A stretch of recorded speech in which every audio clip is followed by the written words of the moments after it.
Não, tudo dizer que Não, fazer uma você joke, não que eu é tô aqui aliado. por amor. Sejam bem-vindos ao Espaço Cultural CPFL. Lembramos que as câmeras localizadas no Café Filosófico fazem a captação dos encontros que aqui acontecem para que sejam retransmitidos nacionalmente, na grade de programação da TV Cultura. Por isso, solicitamos a todos os presentes aqui na sala principal do café que assinem o termo de cessão de direitos de imagem e voz decorrentes da participação nas gravações. O termo de cessão de direitos está na recepção, no hall de entrada do Espaço Cultural CPFL. Agradecemos a participação. Apresentamos esta noite o terceiro ciclo do módulo Café Filosófico, do projeto Novas Identidades, a Vida em Transformação, Conhecimento, Sabedoria e Felicidade, com o tema Século XXI. O amor é uma coisa que se aprende. O módulo tem curadoria de Contardo Caligares. Contardo Caligares é psicanalista, doutor em psicopatologia clínica e colunista da Folha de São Paulo. Ensinou estudos sociais na New School de Nova York, foi professor de antropologia médica na Universidade da Califórnia, em Berkeley. E é membro do corpo docente do Instituto de Estudos da Violência de Boston. Por motivos pessoais, Eliana Caligares não pôde comparecer esta noite. O convidado de hoje é Otávio Almeida de Souza, que irá abordar o tema O amor é uma coisa que se aprende. Otávio é psicanalista, professor do Instituto Fernandes Figueira, da Fundação Oswaldo Cruz e do Departamento de Psicologia da Pontifícia Universidade Católica do Rio de Janeiro. Publicou o livro Fantasia do Brasil.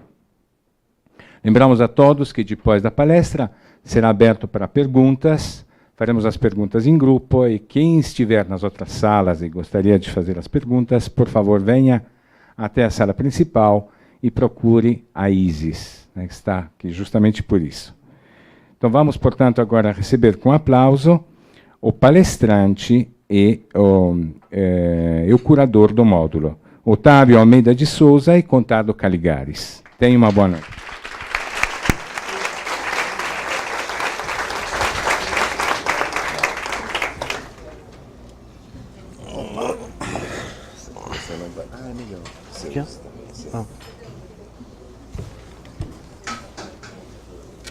Boa noite.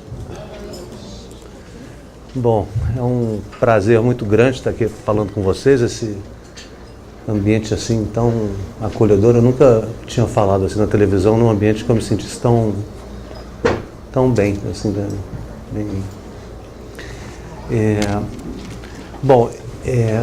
Essa afirmação, né, que é quase pedida para que eu comente, né, para que eu sirva como um pontapé inicial porque eu tenho a dizer para vocês hoje, né, o amor é uma coisa que se aprende. Bom, realmente eu não esperava muito, né, ter que responder a ter que comentar uma observação desse tipo,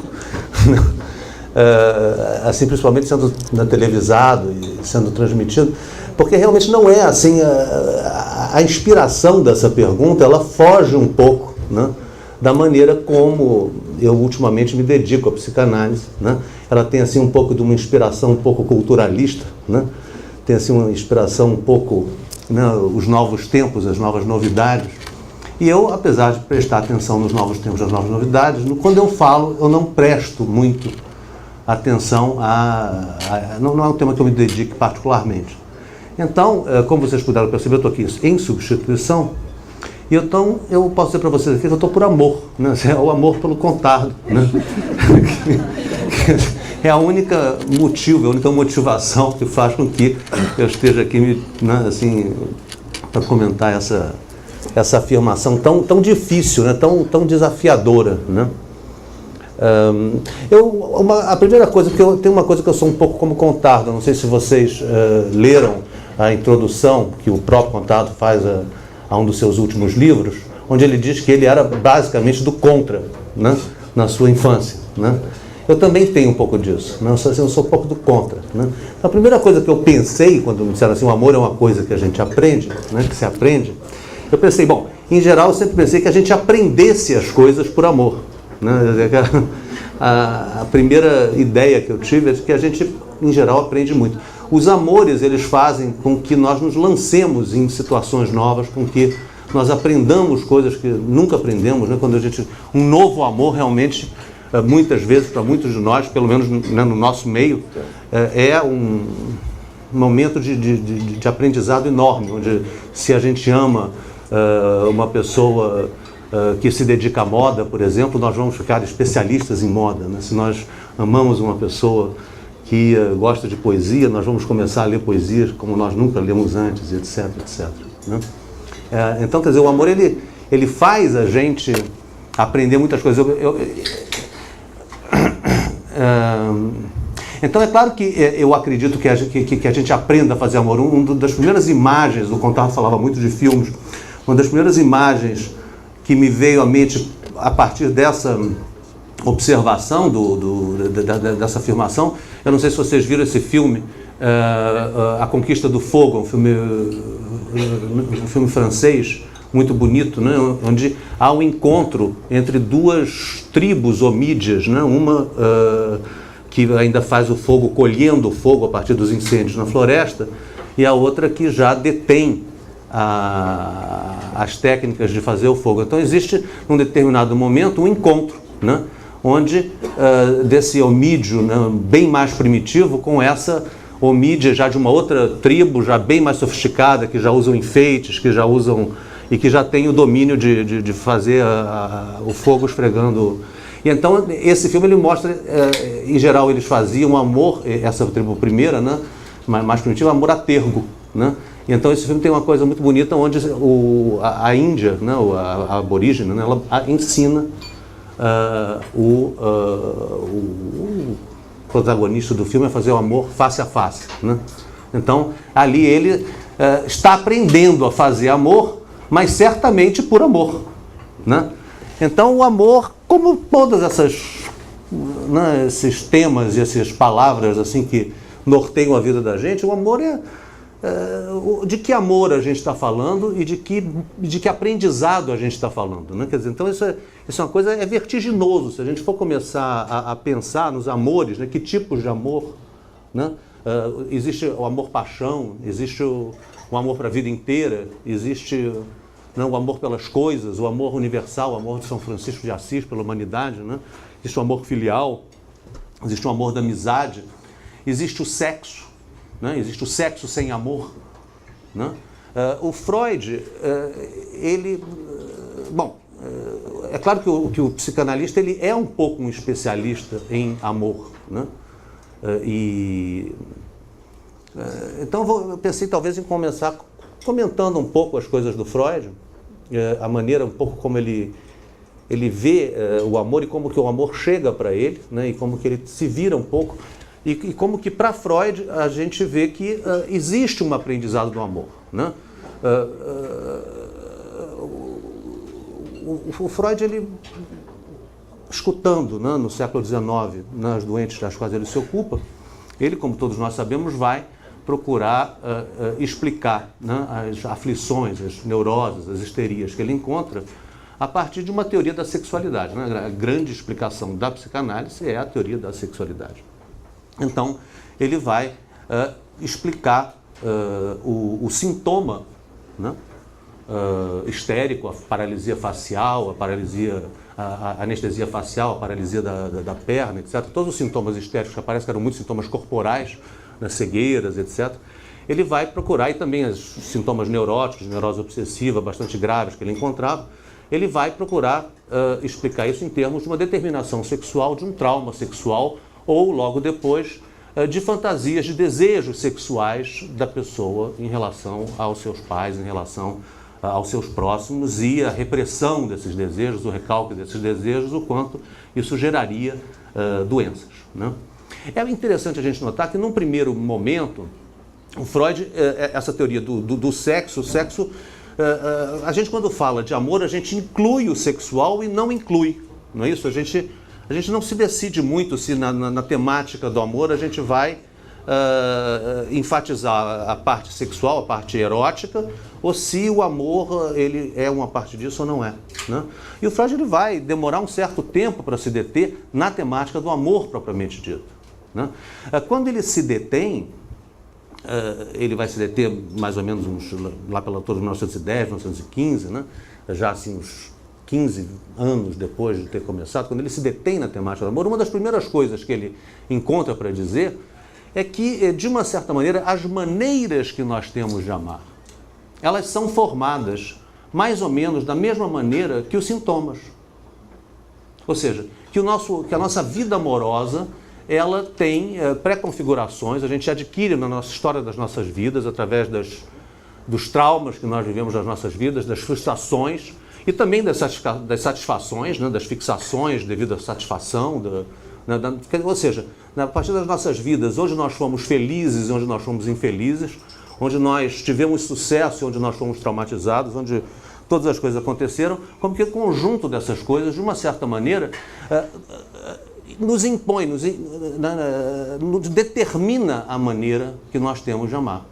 E o quanto as nossas vidas amorosas, elas são orientadas por roteiros, como cada um de nós tem um certo roteiro de amor, né? Tem um certo roteiro que se repete independente das mulheres ou dos homens ou dos parceiros que nós amamos. Então, então o Freud, ele, de uma certa maneira, ele vai acompanhar muita coisa que se diz, né? Que o amor é uma espécie de loucura, que o amor-paixão, né? Quando ele vai pensar na vida, que o amor é uma espécie de loucura, que ele pode ser analisado da mesma maneira como ele analisava as formações do inconsciente, da mesma maneira que ele examinava, que ele interpretava os sintomas, da mesma maneira que ele interpretava os sonhos, né? Então o amor, ele é interpretável, o amor se explica, você entende a maneira de cada um de amar a partir das suas frustrações, dos seus traumas, da sua vida. Então aí a gente tem uma maneira de aprender o amor, que eu tenho para mim, que quando o Contardo pensou de que o amor é uma coisa que se aprende, ele não estava propriamente se detendo aí, ele não estava pensando nesse tipo de aprendizado, né? Então, a gente aprende aos trancos e barrancos, né? A maneira da gente amar, né? E nós repetimos.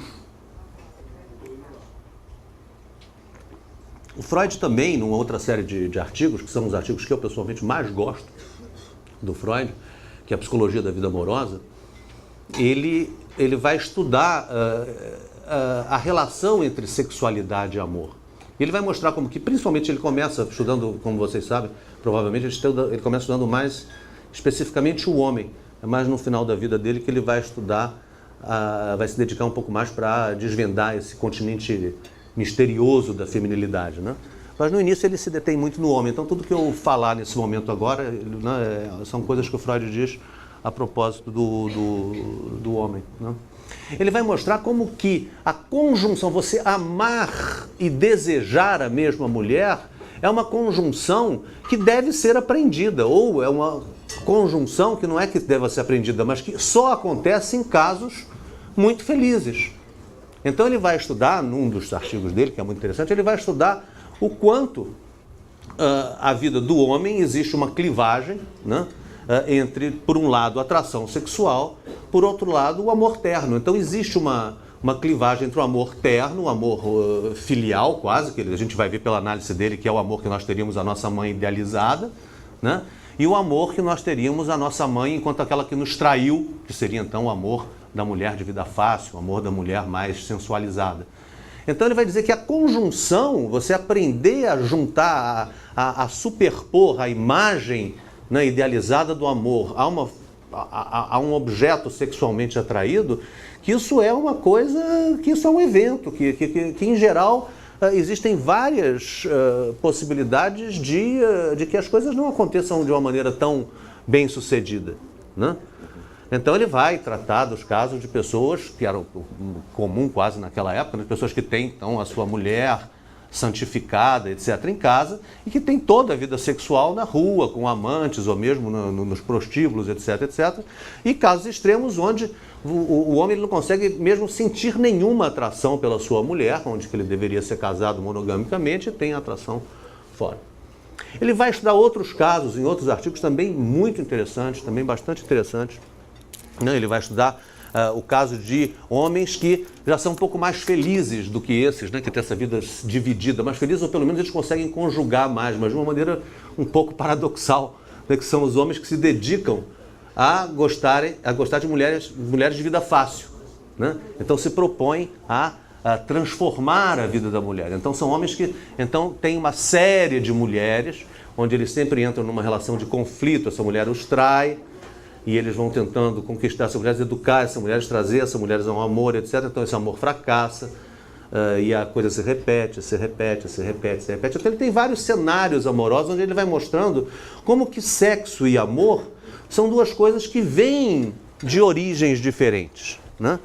Em alguns artigos mesmo, e ele se diz e se rediz sobre o amor, em alguns artigos mesmo ele vai dizer que afinal de contas, a origem, o amor ele vem de um lugar completamente diferente do sexual. O amor não tem, na sua nascente, no seu ponto nascente, ele não teria praticamente nada a ver com o sexual. Então ele vai dizer, o amor, se eu for estudar as pulsões sexuais, e ele vai estudar as pulsões sexuais, eu vou ter que me deter na pulsão do sadismo, na pulsão do masoquismo, na pulsão do olhar, na pulsão fálica, todas essas pulsões anais, orais, onde ele descobre a sexualidade propriamente dita. E se eu for pensar no amor, eu vou ter que pensar que a primeira coisa que eu vou ter que levar em consideração no amor é a autopreservação. Eu vou amar muito mais pensando na minha autopreservação do que pensando propriamente na sexualidade. E é justamente essa diferença de origens que vai fazer com que essa conjugação seja uma coisa aprendida. Agora, veja bem, eu insisto, quer dizer, ela é aprendida, mas ela é aprendida de uma maneira que o que a gente pensa quando a gente diz aprender, Ela nos é quase que imposta pelo destino da vida, Mais perto ainda? Tá, poxa.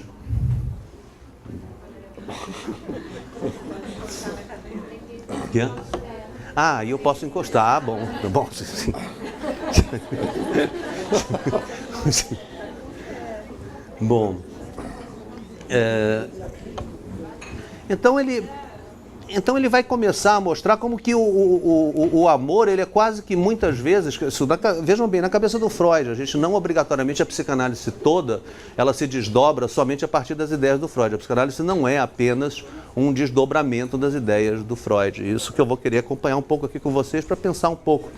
Então, na cabeça do Freud, uma das primeiras manifestações do amor é que nós amamos muito a partir da necessidade de nos protegermos contra as ameaças que nós eventualmente sentiríamos relativas às consequências dos nossos desejos sexuais.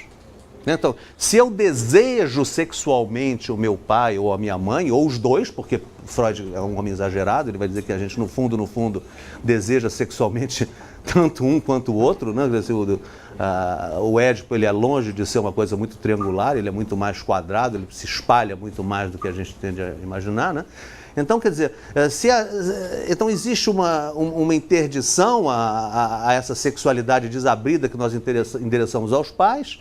Então nós vamos ficar muito preocupados de que, se nós exercêssemos, ou se eles descobrissem a concupiscência dos nossos desejos em relação a eles, eles parariam de nos amar.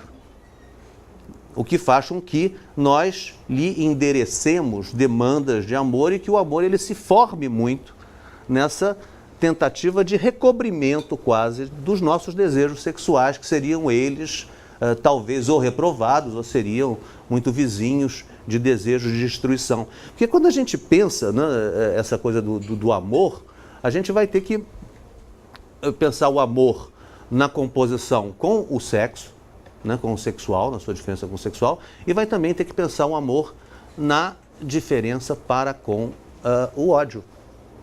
Então, a gente começa a ter que que se posicionar e aqui relacionar uma variedade de palavras que são muito importantes para todos nós, de uma maneira cada vez que vai trazendo mais dificuldades para nós. E essa frase, desafio de hoje, ela traz, e é importante que a gente preste atenção nisso, ela traz um quarto elemento nesse amor, no ódio que eu já trouxe aqui, né? O ódio que os pais podem ter pela gente, o quanto o amor, o sexual pode ser destrutivo em relação aos pais e o quanto eles podem parar de nos amar. Então, a gente já está vendo que a gente vai ter que conversar sobre isso, né? Eu quero reservar isso, a gente vai ter que reservar para isso. É que quem é que ama primeiro? A gente está aqui esse tempo todo, né, discutindo a questão que é tematizada como nature and nurture, né? Quem é que ama primeiro? Será que a gente ama primeiro os pais e depois é amado? Ou será que nós precisamos ser amados antes para depois amarmos, né? Quer dizer,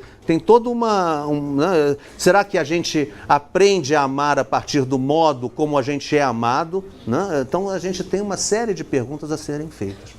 E eu chamo a atenção que essa pergunta, essa afirmação, desafio, que é uma pergunta, né,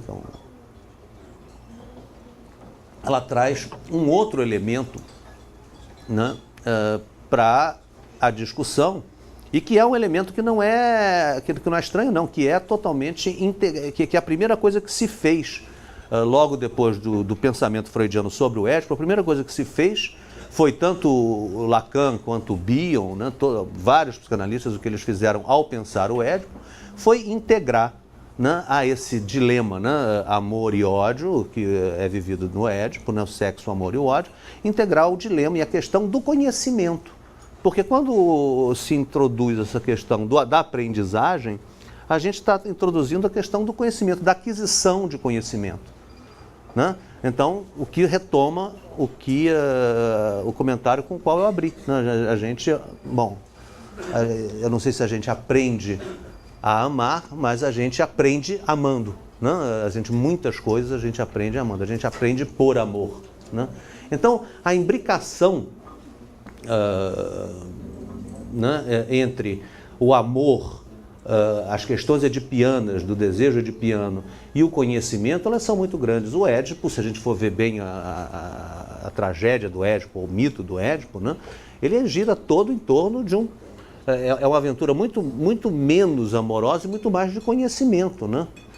Qual é a minha origem, quem eu sou, quem são meus pais, quem eu matei, quem eu não matei. Todo o desdobrar do mito do Édipo é um desdobrar do mito de alguém que se dirige ao conhecimento da sua história, da sua origem, muito mais do que, quer dizer, a temática do conhecimento é muito mais presente, talvez até a certo ponto, do que a temática amorosa, porque a gente não fica assim, não é tão importante se Édipo ficou apaixonado pela Jocasta ou se ele não ficou apaixonado pela Jocasta. O importante é que ele se casa com ela, né? E que depois ele vai ter que saber quem ela era, né?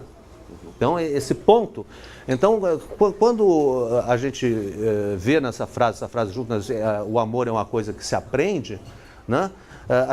É importante a gente se dar conta que a temática do conhecimento, do aprendizado, ela é intimamente ligada à temática amorosa e não tem como sair. Não é uma pergunta que vem de fora, não é uma afirmação que vem de fora, é uma afirmação que vem da própria temática amorosa. Né? É muito difícil a gente conceber a questão amorosa sem a questão da aprendizagem do conhecimento.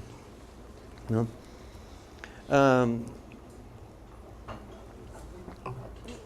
Então eu vou fazer alguns comentários sobre alguns nomes de alguns psicanalistas e algumas coisas assim bem esparsas que eles falaram sobre essa questão.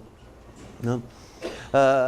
Para o Freud, né, então vamos pensar em termos edipianos, né, o Édipo para o Freud, né, ele partia da ideia que o homem ou a mulher, né, o ser humano, ele nascia e devido à grande dependência que ele tem, à importância, né, que a sua mãe tem para ele, né, que seus pais, que sua família tem para ele, né, a primeira coisa que vai acontecer é que ele vai, desejar, amar, e nesse ponto é importante a gente ver que se é uma coisa que o Freud vai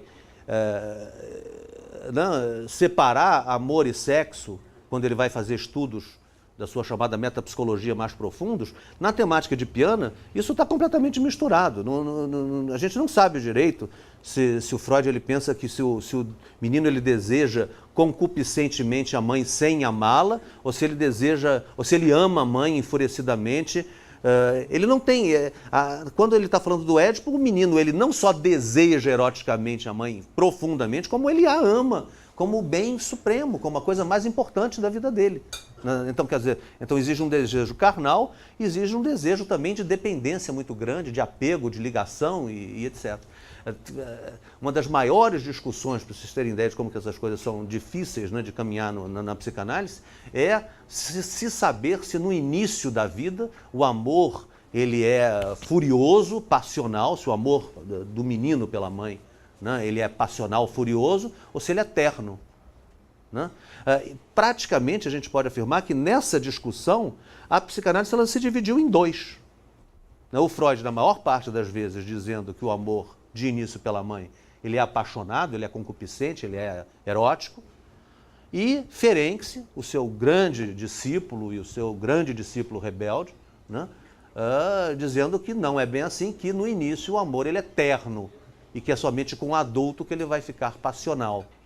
E ele vai falar dessa confusão de línguas, que é o quanto o amor adulto, a passionalidade adulta, ela se choca contra a criança. Agora, é claro que isso entra em choque com a concepção freudiana da sexualidade infantil. Então, para vocês terem ideia nessa questão do amor, a psicanálise ela se divide. Hoje, a complexidade do campo psicanalítico ela é formada por essas duas vertentes. Em que um Lacan discorda de um Winnicott, ou um Winnicott vai discordar de um Lacan, justamente nesse ponto, no ponto em que Freud discordava do Ferenczi. Né? Para o Winnicott, de início existe um amor terno, existe uma ternura, a pulsão, a paixão, a sensualidade ela virá depois. Para Freud, para Lacan, de início há o desejo, né?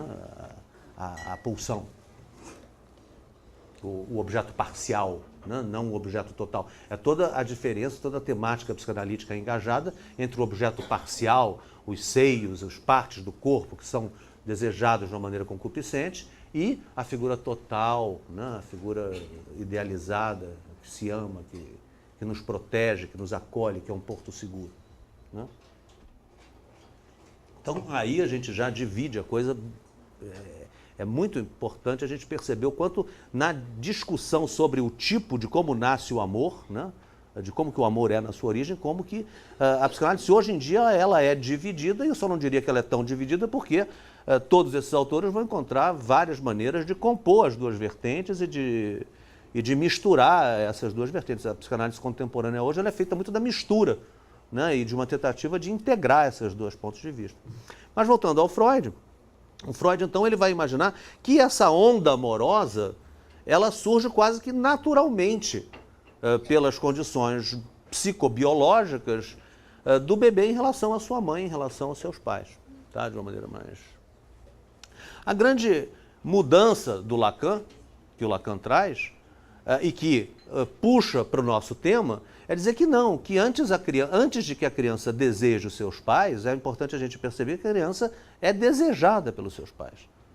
Que o desejo, ele não é uma coisa que surge de dentro do indivíduo e se dirige para fora, mas que o desejo vem do outro. Né? Essa é a famosa frase do Lacan, né? O desejo do homem é o desejo do outro. Ou seja, antes de eu desejar minha mãe me desejou. Antes de minha mãe significar alguma coisa para mim, eu signifiquei alguma coisa para ela. E foi a partir do amor que ela tem por mim que eu pude amá-la. O que faz com que eu possa imaginar que se eu não encontro ninguém que me ame, né, eu não vou aprender a amar. E que, portanto, minha participação, né, na comunidade dos homens ela vai ser bastante prejudicada. Né? Então, nesse ponto... a gente pode dizer que o Lacan traz essa modificação, ou seja, essa prevalência do tempo do outro sobre o tempo inicial de um sujeito, que a gente não saberia de onde veio, ela é muito explícita em Lacan, mas ela é comum a todos os analistas, tá? Posteriores a... O Winnicott também vai pensar que o que é fundamental para que um sujeito se forme é o amor e a dedicação que a mãe tem pelo seu bebê. Então, todos os analistas parecem estar plenamente de acordo com que o amor é uma coisa que se aprende, que eu não saio amando por aí, que eu tenho que as minhas condições familiares de nascimento são elas que vão me dar a faculdade de amar. E a gente sabe muito bem que a gente não precisa, isso não é uma coisa muito hipotética. A gente sabe que apesar de amor ser uma coisa que se aprende, a gente sabe que muitos dentre nós, isso seria uma frase forte, dizer que não aprenderam a amar. Não se trata disso, mas a gente conhece pessoas que nunca tiveram um amor-paixão, por exemplo. Isso acontece, né? A gente conhece outras pessoas, e essas pessoas que nunca tiveram um amor-paixão, não vai aí nenhum julgamento moral. Elas nunca tiveram nenhum amor-paixão, mas elas podem amar seus amigos, elas podem amar a humanidade, podem amar o seu país, podem amar até os seus filhos, que elas podem não ter ficado apaixonadas pelos seus maridos ou pelas suas mulheres, mas elas podem ter um grande amor paterno, né? Isso não tem problema nenhum. Mas elas nunca aprenderam a amar, nunca se apaixonaram, nunca conseguiram se entregar, ter essa entrega. Talvez nunca tenham conseguido ter essa entrega porque nunca tenha acontecido alguma coisa, a hipótese da psicanálise, nesse primeiro amor, nessa primeira lição de amor, né? Aliás, tem o filme do Escorel, essa lição de amor, né, que eu não tinha me lembrado agora, estou me lembrando, né, que é um filme importante, né? Essa lição de amor, né? Essa primeira lição de amor, ela foi mal feita, né? Tem também pessoas que a gente vai dizer que não... Aí a gente já no juízo moral, a gente vai ter pessoas que a gente vai dizer que elas não têm amor pela humanidade, pelos outros, né? São chamados perversos, ou psicopatas, ou canalhas, né? Não sei, né? Ou que têm amor pelos outros de uma maneira muito seletiva, somente os seus são muito poucos, né? E que têm um grande desprezo pelo próximo, né? São capazes de fazer coisas horríveis com os outros. Então, o amor é uma coisa que se aprende. Tem isso de que o amor é uma coisa que pode não se aprender, né? Então a gente tem esse primeiro plano do amor, onde a gente aprende na medida em que nós fomos amados e que nós fomos acolhidos num mundo amoroso, né? E é claro que eu estou falando isso aqui, vai haver gente que vai me dizer, bom, mas você está falando a partir da sua cultura. Sim, eu estou falando a partir da minha cultura. Mas eu imagino que isso tem um alcance muito maior do que apenas para a minha cultura. Eu imagino que existem formas de amor, mas eu acho que o amor como um sentimento básico, eu acredito que as culturas, elas moldem e privilegiem as emoções, mas eu não acredito que as emoções elas tenham sua origem apenas nas formações culturais. Eu acho que todos temos medos, todos temos desejo, todos temos, mas agora é claro que a cultura ela vai formar. Então você tem, apesar de você ter essa nature amorosa, e essa nature, essa natureza amorosa, eu estou querendo dizer que essa natureza amorosa, ela é aprendida na medida em que a gente, né, depende um pouco de ser investido amorosamente pelo outro, né? Mas se não for investido, a gente vai inventar jeitos de qualquer maneira, a gente, né, vai se virar. Então tem essa natureza amorosa. Agora é claro que as culturas elas vão ensinar os modos de amar. Assim, ninguém vai imaginar que nós aqui, no século XXI, né, nós amamos da mesma maneira do que em 1940. Bom, eu pessoalmente acho que sim, tá? Mas, então, né, eu acho que eu amo aproximadamente mais ou menos da mesma maneira que minha avó amava. Eu acho que sim, mas eu sei que haverá pessoas que não vão concordar com isso. Mas eu imagino que eu não amo como... culturas, como pessoas de culturas muito distantes amavam. Acho que existem aí diferenças a serem consideradas. Eu não acredito que... eu acredito que as formas, né? Eu não acredito que exista romantismo em todas as culturas, né? E nós vivemos numa época em que, pelo menos até outro dia, o romantismo, né, amoroso era o amor, os grandes sentimentos amorosos e até o amor conjugal, né, que é um pouco diferente do amor romântico, mas é uma espécie de aculturamento, né, de domesticação do amor romântico, ele seria o que nortearia nossas vidas. Atualmente nós estamos vendo, né, uma certa mudança, uma certa né, diminuição desse amor romântico. Né, talvez, ou não. Né? Mas eu acredito que exista, independente das culturas, existe essa base. Independente das culturas, a gente precisa, e eu acho que todas as culturas, é esse ponto que eu queria dizer, eu acho que todas as culturas elas vão providenciar para que existam formas de amor e para que as pessoas sejam acolhidas. Eu acho que por mais diferentes que as culturas sejam, e que por mais que as famílias, atualmente se fala que o valor família está muito em decadência, etc, etc. Eu acredito que não tanto, mas tudo bem. Não importa, eu acho que é muito difícil a gente imaginar uma cultura que não se organize para receber os que nascem. Não é isso? Eu acho que, aliás, talvez seja uma das principais funções das organizações culturais, seja, né, receber aqueles que estão chegando, né, dar boas-vindas aos que estão chegando. Né? Então a gente pode, de uma certa maneira, pensar as culturas como culturas de amor, né, de acolhimento, de boas-vindas. É claro que haverá formas de boas-vindas diferentes, mas é muito difícil você imaginar que exista uma cultura que não dê boas-vindas ou que não acolha amorosamente aqueles que chegam, os que nascem, né? O tema do nascimento.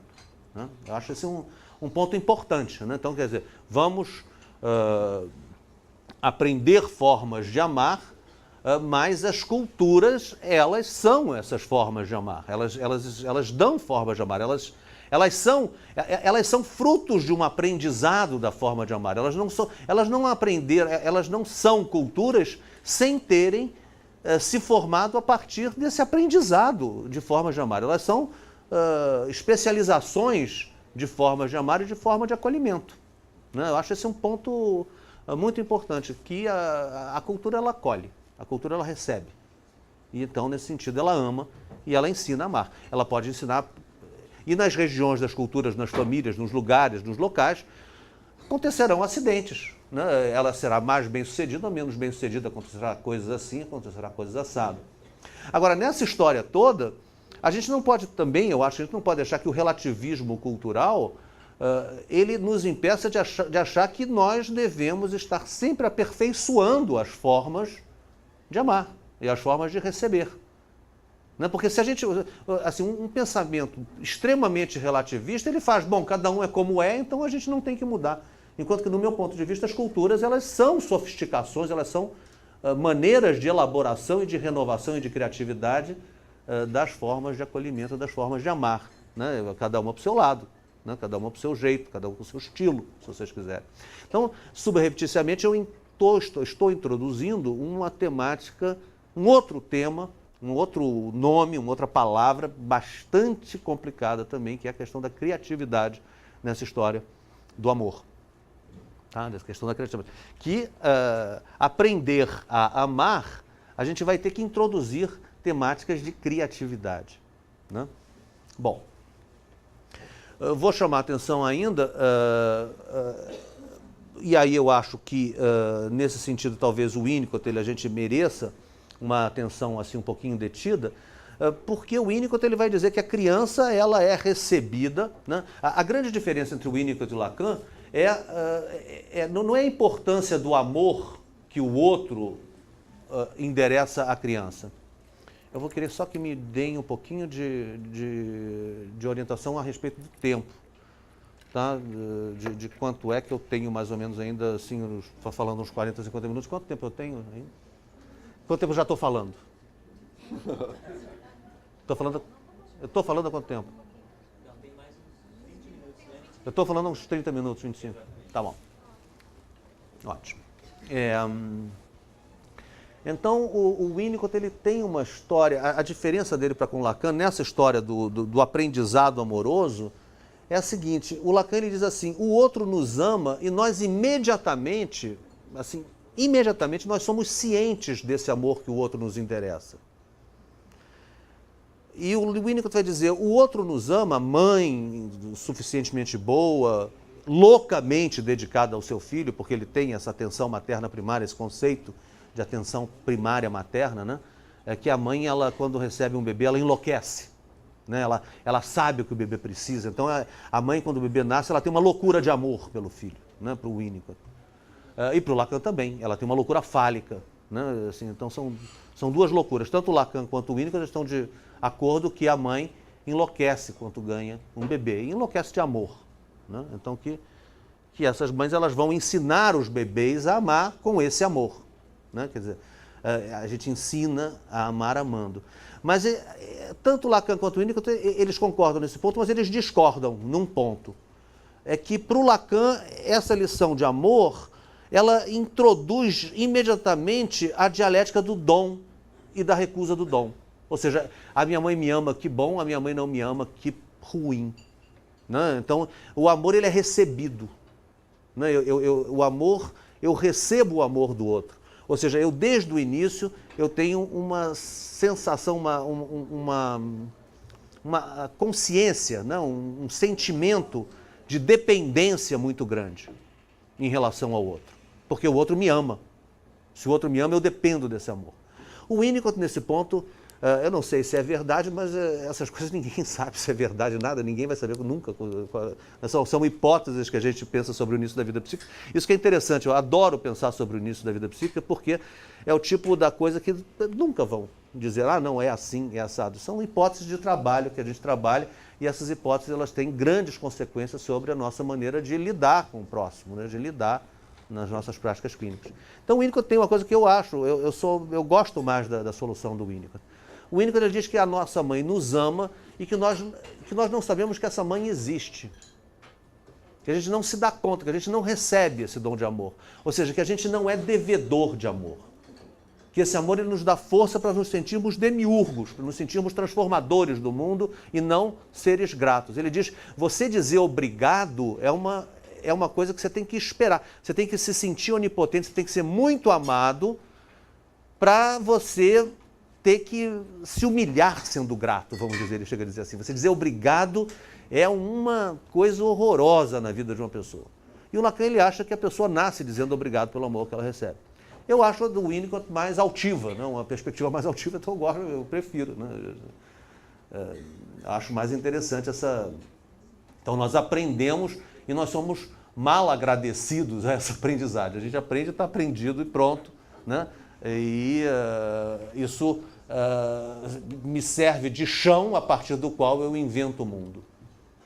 E não dom a partir do qual eu peço o mundo. Então vocês vejam bem que a partir dessa reflexão sobre a temática do aprendizado amoroso, como que tem uma sofisticação aí, tem uma discussão importante em psicanálise a esse respeito. Né?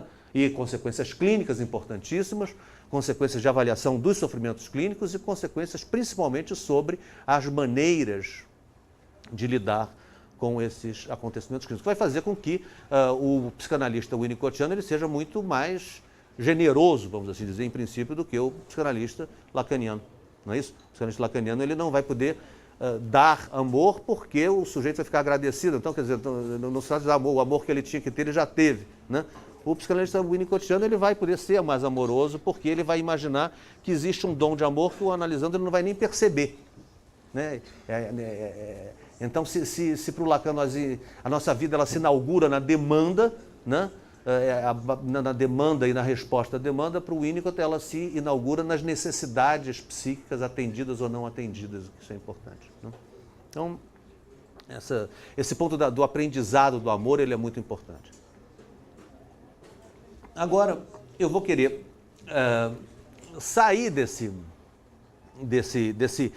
amor inicial, desse amor que nos acolhe e que nos ensina a amar e que nos dá as pré-condições para amar, para a possibilidade de a gente pensar o que seria a invenção na esfera amorosa. Não? O que nos possibilita imaginar que nós podemos ser criativos na esfera amorosa. Porque eu gostaria de entender essa afirmação, o amor é uma coisa que se aprende, como alguma coisa não que nos faça pensar apenas que nós aprendemos as nossas formas, as formas pelas quais nós amamos. Né? E que cada um de nós tem os seus roteiros, tem a sua maneira de amar, que foi mais ou menos formada nesse momento do amor que o outro nos endereçou e pelas particularidades e especificidades desse amor e pelas circunstâncias em que esse amor se deu. Porque também a gente tem que pensar aí também nas circunstâncias. As circunstâncias, as coisas não são só essenciais. Eu posso ter recebido um amor enorme e de repente ter acontecido uma catástrofe social que tem impedido esse amor de vigir. Não é isso? Eu tenho uma mãe maravilhosa, de repente eu estou num campo de concentração A pessoa né? Então, ou se eu tenho uma mãe maravilhosa que de repente ela não pode falar comigo porque ela está com uma doença que a afasta de mim, ou porque o pai dela morreu e ela não tem como me dirigir amor, quer dizer, todas essas coisas elas são muito formadoras. E então, em psicanálise, assim, a primeira lição amorosa que a gente tem é que a gente ama a partir dessas consequências, uma coisa que eu já falei aqui, eu já mencionei, né?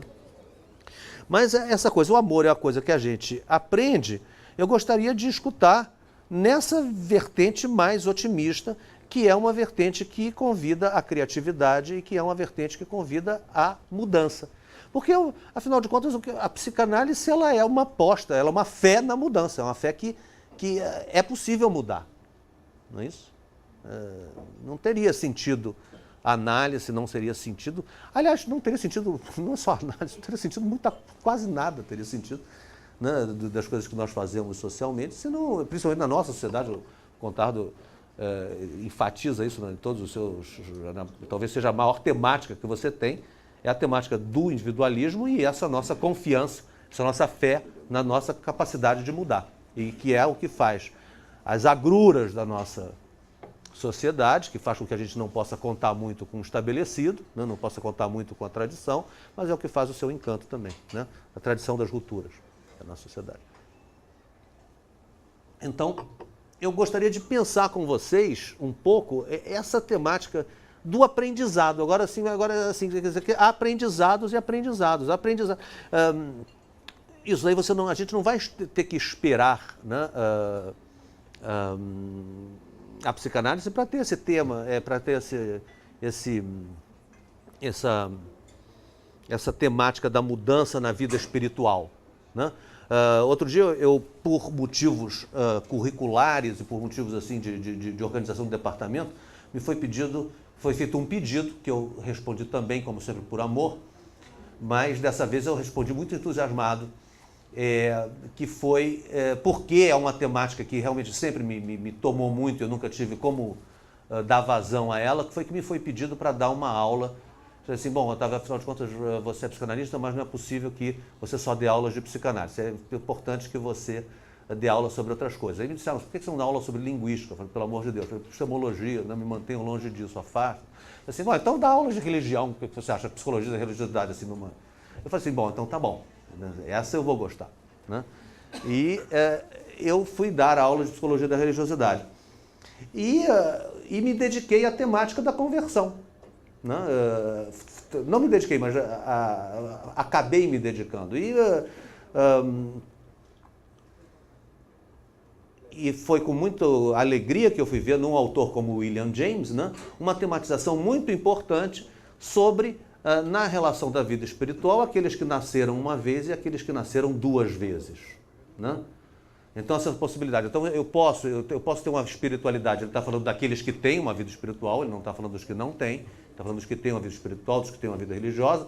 Ele faz uma tipologia em que você tem dois tipos. Você tem aqueles que nasceram uma vez, que nasceram numa religião, que ficaram muito bem nessa religião, e que têm uma vida espiritual profunda, etc, etc.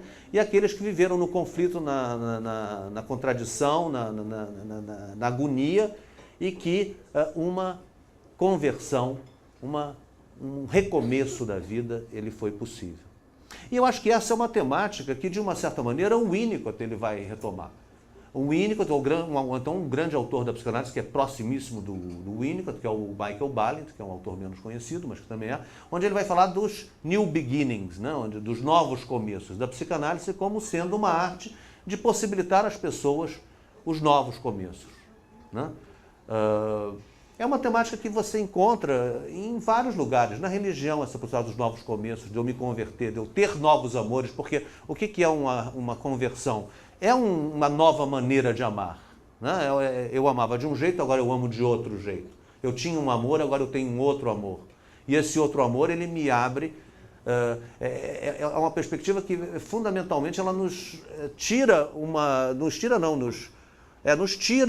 e isso é bom que tire, né, a perspectiva dos amores como bens, né? E sim, ela nos traz os amores como aberturas para a vida, né? Aberturas para o futuro, aberturas para o indeterminado. né? Então não é que eu tenho um amor, eu tenho dois amores. Eu tenho uma abertura, eu tenho outra abertura. Então, essa temática dos novos começos, ela é uma temática muito importante. Então, eu vou querer pensar aqui com vocês dessa possibilidade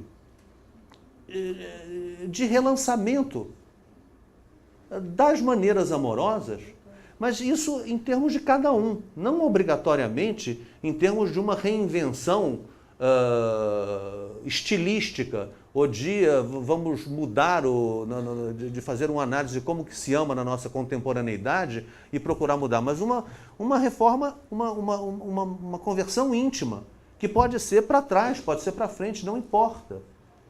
Eu não acho que a gente tenha que inovar em termos culturais no amor, mas eu acho que a gente, se for importante, a gente pode inovar as maneiras de amar. E é nesse ponto aí que a temática do aprendizado ela é muito importante a gente se deter, né? Eu pensei assim, eu estava falando com o Otávio vindo para cá, assim, eu vou falar, é claro, se uma pessoa vai falar de amor, ela vai pensar em algumas referências, né, para animar um pouco, e eu não consegui não pensar no Roberto Carlos, né? Mas não o Roberto Carlos assim, mais confessional, não foi esse que eu pensei, né?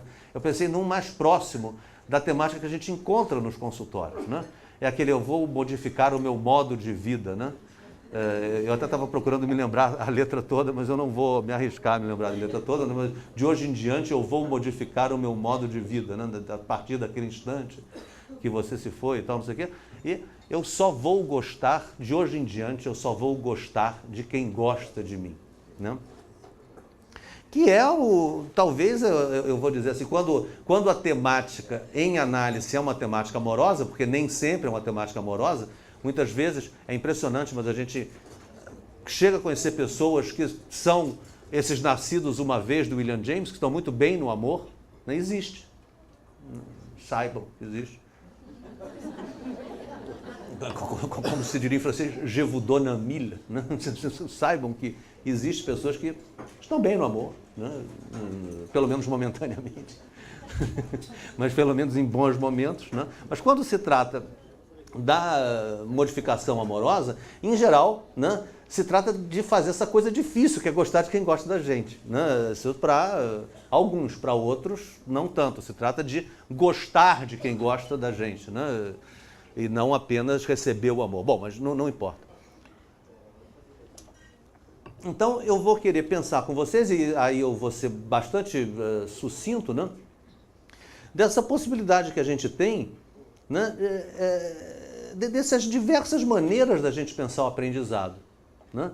E de como que a gente pode pensar, e aí é uma questão quase que do ovo de Colombo, não tem muito como explicar isso, mas é o quanto essa ideia do aprender com a experiência, ela é importante, né? E o quanto essa ideia do aprender com a experiência, ela depende de um ambiente cultural rico, onde é muito difícil eu aprender com a experiência se eu não tiver ambientes que me acolham essa maneira que eu possa vir a ter de aprender com a experiência. O que eu quero dizer é o seguinte, que é muito difícil aprender com a experiência no isolamento total, tá? Então, de novo, a gente pode, é isso que eu talvez gostasse de acabar um pouco com isso, talvez deixar as perguntas e ser relançado, mas assim, a gente pode relançar, é a confiança que a psicanálise tem, a gente pode relançar a vida amorosa, a gente pode aprender a amar de novas formas, né? Mas para que a gente aprenda a amar de novas formas, a gente precisa, mais uma vez, ser amado. Eu insisto nessa recorrência, que é muito difícil inventar na dimensão humana sem que o conjunto das pessoas que nos envolve, ela de uma maneira ou de outra, ela não colabore, onde isso aí não seja uma coisa feita em comum.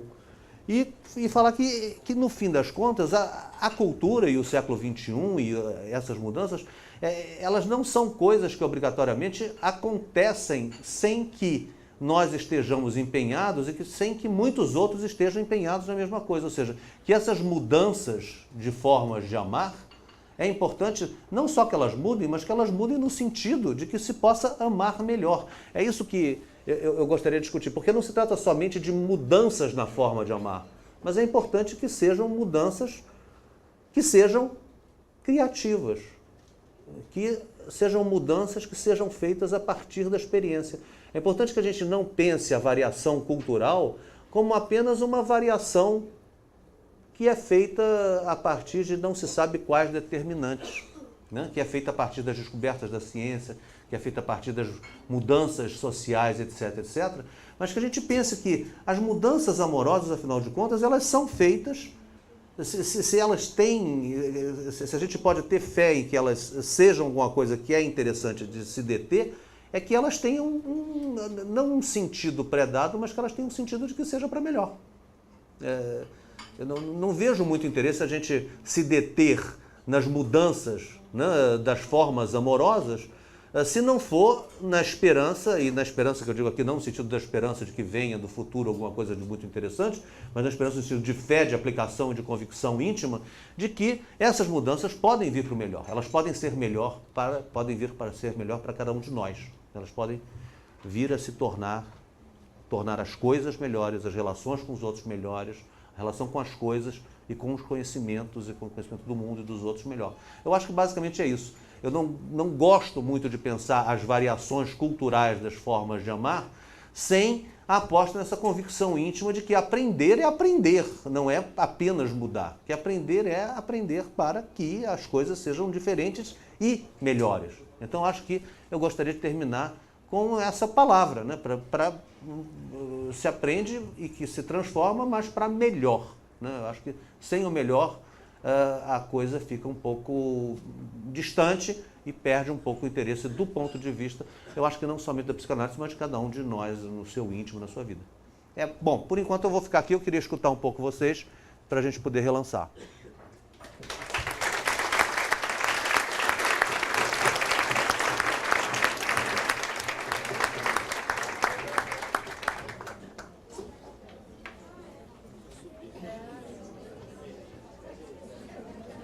Foi o tempo, né? Foi o tempo, né?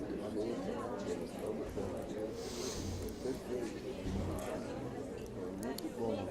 Vou deixar aqui, ó. Que? Foi muito bom. Muito bom. Vai ter um monte de perguntas.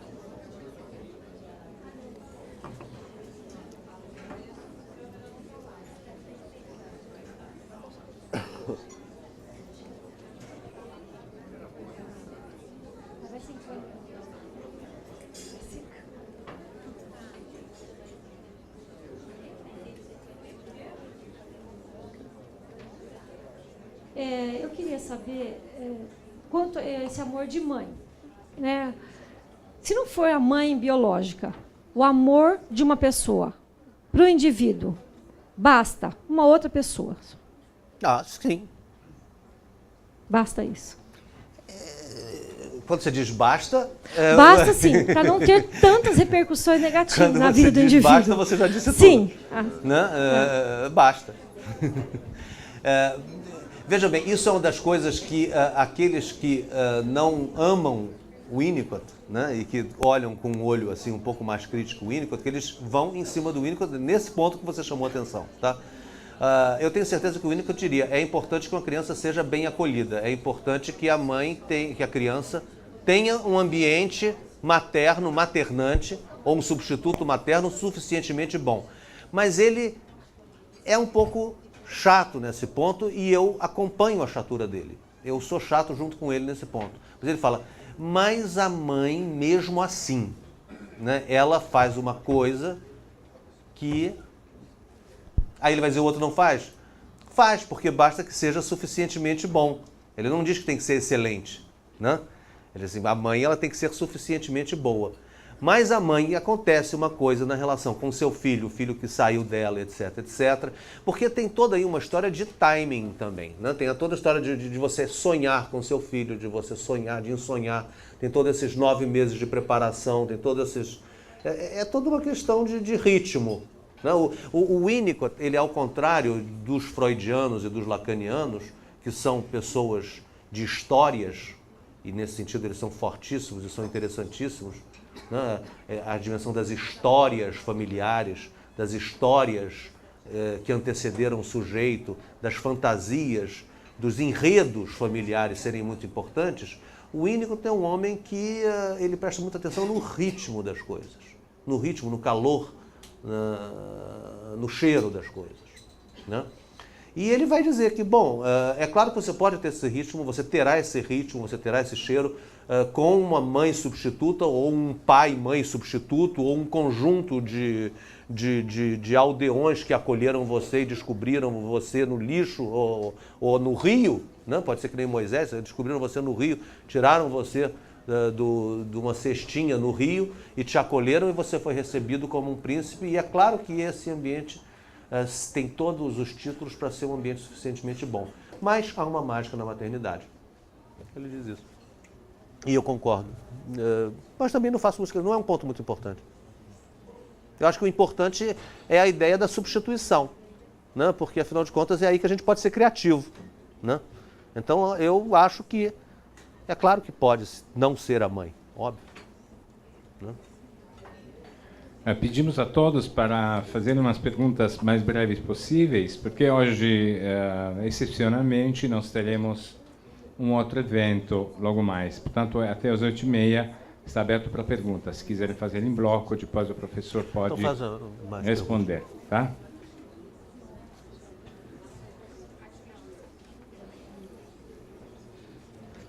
Eu vou fazer uma pergunta rápida que você depois eu quero saber o que é para melhor. Eu acho que, para melhor, eu acho que cada um vai ter que dizer isso, né? Para melhor do ponto de vista de que eu acho que está sendo melhor. É o Roberto Carlos, eu vou mudar o meu modo de vida, eu só vou gostar de quem gosta de mim. Então, Roberto Carlos. Vou perguntar para ele. Eu acho que é esse o ponto que eu quis insistir, tá? Quer dizer, que é para melhor no que eu acho que é melhor. No que eu acho, no que vocês acham, no que a pessoa que me procura acha. Bom, eu vou insistir um pouco nesse ponto aí, que é o seguinte.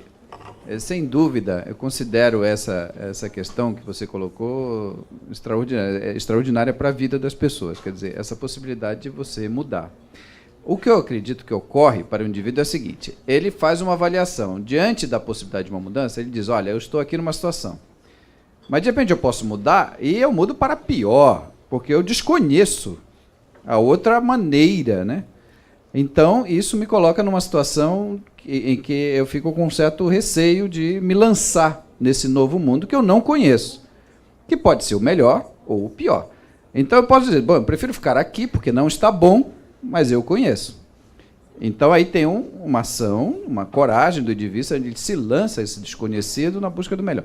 Eu acredito que isso, sem dúvida, é algo sensacional e importantíssimo na vida das pessoas, porque eu acredito que um momento muito importante na vida, e é uma hipótese que eu coloco para você, é a questão da pessoa perceber que ela pode fazer escolhas, que ela não precisa estar presa àquelas experiências iniciais da vida dela para sempre.